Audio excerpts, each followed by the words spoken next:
Assalamualaikum dan selamat sejahtera. Hari ini kita akan pergi ke unit 3, membuat corak dan rekaan. Corak dan rekaan iaitu yang bertajuk Aneka Capan. Okey, boleh buka buku teks muka surat 22. Okay, kita pergi dulu. Apa itu capan? Capan merupakan proses memindahkan rupa dan jalinan sesuatu objek yang boleh digunakan dalam membuat aktiviti mencorak. Okay, kita tengok gambar ni ada dialog. Keratan rentas sayur dan buah-buahan ini mempunyai jalinan dan rupa yang pelbagai. So, dia pula ada yang lelaki pula, murid lelaki.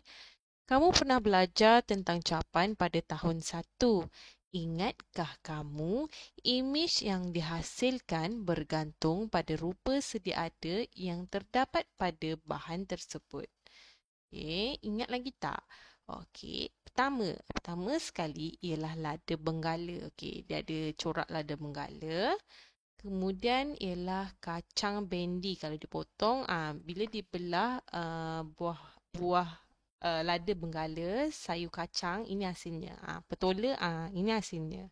Manakala sawi, hasilnya macam bunga. Okey, kemudian ini yang bawah ni ialah motif. Okey, motif satu ni dia nak buat anggur. Jadi apa yang diperlukan untuk membuat capan anggur ni ialah dia menggunakan butang, okey, butang dan daun. Okey. Motif satu ni dihasilkan dia letak 1 2 3 4 5 6. Okey, sebanyak mana yang dia nak. Kemudian ambil daun. Daun ni tak besar sangat, dia kecil. Okey, letak. Okey, motif tu dia berulang, dia ulang. Okey, ada 5. Kalau 5, kalau awak nak buat penuh kertas tu, penuh lah. Okey, kemudian kita tengok pula. Mari kita pergi ke eksplorasi capan. Eksplorasi tu maksudnya kita meneroka. Meneroka bahan apa yang ada dekat sekeliling kita, kita nak gunakan.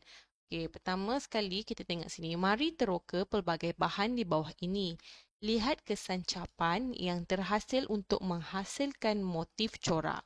Okey, pertama sekali yang untuk corak yang kedua, motif yang kedua, okey, kumbang kura-kura dipilih.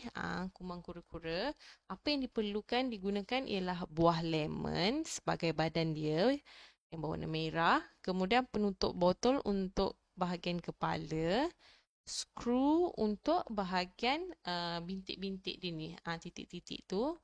Manakala keratan batang sederi dia menggunakan pada bahagian dia punya sesungutnya. Okay. Kemudian, ada soalan uji kemahiran kamu berfikir, apakah bahan capan yang sesuai digunakan untuk menghasilkan motif kereta?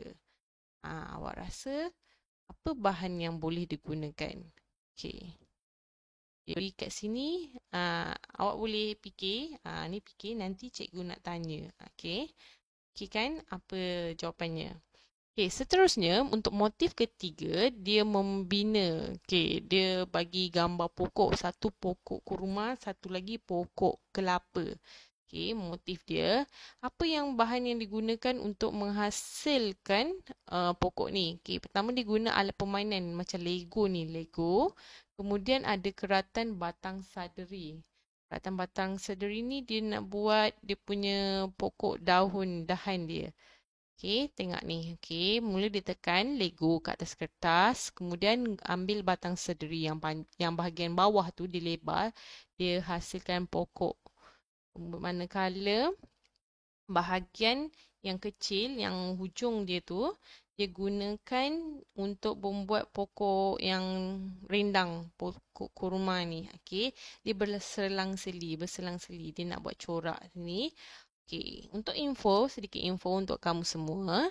Motif ialah perlambangan yang telah dimudahkan. Motif yang berulang-ulang akan menghasilkan corak. Okey, motif. Okey. Okey, ini contoh dia buat motif ni je. Ni, 1, 2 ni. Ini kita panggil motif.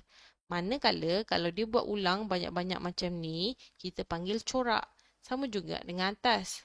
Kalau ini dibuat ini sahaja, kita panggil motif. Kalau dibuat ulang banyak-banyak macam ni, kita panggil corak. Okey. Sama juga dengan anggur ni. Okey. Kalau ni kita panggil motif anggur. Kalau dia banyak 5 macam ni, kita panggil corak. Okey. Setakat tu saja. Nanti kita boleh tengok video yang seterusnya pada selepas ini. Jumpa lagi kita.